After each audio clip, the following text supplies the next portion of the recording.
ಅಂಗಡಿಗಳಿಗೆ ಮನೆಗಳಿಗೆ ಹೋಗಿ ಒಂದಿಷ್ಟು ಹಣವನ್ನು ಕಲೆಕ್ಟ್ ಮಾಡಿ ಅದನ್ನು ಪಿಗ್ಮಿ ಕಲೆಕ್ಷನ್ ಅಂತ ಹೇಳ್ತಾರೆ. ಆ ಪಿಗ್ಮಿ ಕಲೆಕ್ಷನ್ ಮಾಡಿ ಬ್ಯಾಂಕಿಗೆ ಕಟ್ಟಿ ಅದರಿಂದ ಬ್ಯಾಂಕ್ ಕೊಡುವಂತಹ ಹಣದಿಂದ ಅಲ್ಪ ಹಣದಿಂದ ಬದುಕನ್ನು ಕಟ್ಟಿಕೊಂಡವರು ತುಂಬ ಜನ ಇದ್ದಾರೆ.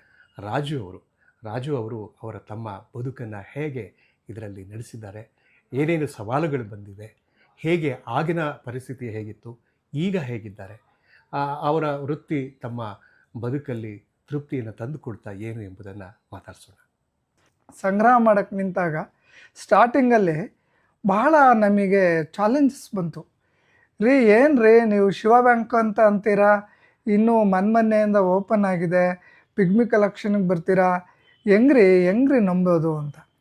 ಆದರೆ ನಾನು ಅವರಿಗೆ ಹೇಳಿದೆ, ನೋಡಿ ಏನೂ ತೊಂದರೆ ಇಲ್ಲ, ಹೊಸದೊಂದು ಸ್ಥಳೀಯ ಬ್ಯಾಂಕ್ ಇದು, ಸ್ಥಳೀಯ ಬ್ಯಾಂಕ್ ಆಗಿರೋದ್ರಿಂದ ನಮಗೆ ಈ ಧೈರ್ಯ ಇದೆ, ನೀವೇನು ಹೆದರ್ಕೊಳ್ಬೇಡಿ, ಕೊಡಿ ನಾವು ನಿಮಗೆ ಕರೆಕ್ಟಾಗಿ ಹಿಂದಿರಿಸ್ತೀವಿ ಅಂತೇಳಿ ಎಲ್ಲ ಅವ್ರು ಹೇಳಿ ಅವ್ರ ಮನದಟ್ಟಾಗುವಂತೆ ಹೇಳಿದಾಗ ಅವರೆಲ್ಲ ಒಪ್ಕೊಂಡು ಸ್ಟಾರ್ಟಿಂಗಲ್ಲಿ ನಾನು ಫಸ್ಟ್ನೇ ದಿನ 2-3 ಸಾವಿರ ರೂಪಾಯಿ ಕಲೆಕ್ಷನ್ ಮಾಡಿದೆ.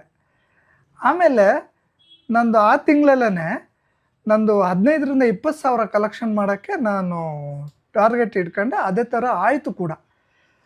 ಹಾಗೆ 1 ತಿಂಗಳು 2 ತಿಂಗಳು ಕಲೆಕ್ಷನ್ ಮಾಡಿ 25-30 ಸಾವಿರ ತನಕನೂ ಕಲೆಕ್ಷನ್ ಮಾಡಿದೆ. ಇದು ನನ್ನ ಒಂದು ಪರಿಶ್ರಮ, ಆಮೇಲೆ ನನಗೆ ಇರೋ ಜನ ಕಾಂಟ್ಯಾಕ್ಟ್ಸ್, ಈಗ ಇವೆರಡರಿಂದನೂ ಕೂಡ ನನಗೆ ಅದು ಬೆಳೀತಾ ಬಂತು.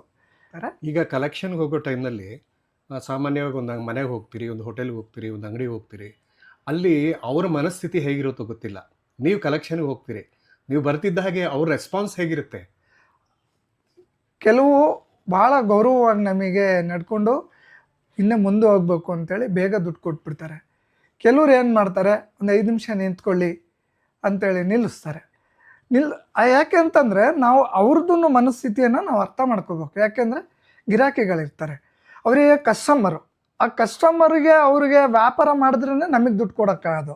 ಅದಕ್ಕೋಸ್ಕರ ನಾವು ಕೂಡ ಬೇಜಾರು ಮಾಡ್ಕೋಬಾರ್ದು. ಕಸ್ಟಮರ್ ನಮಗೆ ಅವ್ರಿಗೆ ಹೆಂಗೆ ಕಸ್ಟಮರು, ನಮಗೆ ಕಸ್ಟಮರಿಗೆ ಅವರಿಗೆ ನಾವು ಸ್ಪಂದಿಸಿದ್ರೆ ಇವತ್ತು 500 ಕಟ್ಟೋರು ನಾಳೆ 1000 ಕಟ್ತಾರೆ. ಇದೆಲ್ಲ ನನ್ನ ಸರ್ವಿಸನ್ನ ಅವರಿಗೆ ಇಷ್ಟಪಡ್ತಾರೆ. ಸೊ ಹಾಗಾಗಿ ನಾನು 30 ವರ್ಷ ಆದರೂ ಈ ಪಿಗ್ಮಿ ಕಲೆಕ್ಷನಲ್ಲಿ ನಾವು ಉಳ್ಕೊಂಡಿರೋದು. ಓಕೆ, ಸಮಯ ಆಗಿದೆ. ನೀವು ಕೂತು ಒಂದಷ್ಟು ಮಾತಾಡಿದ್ದೇವೆ. ನಿಮಗೆ ಅನಂತ ಧನ್ಯವಾದಗಳು.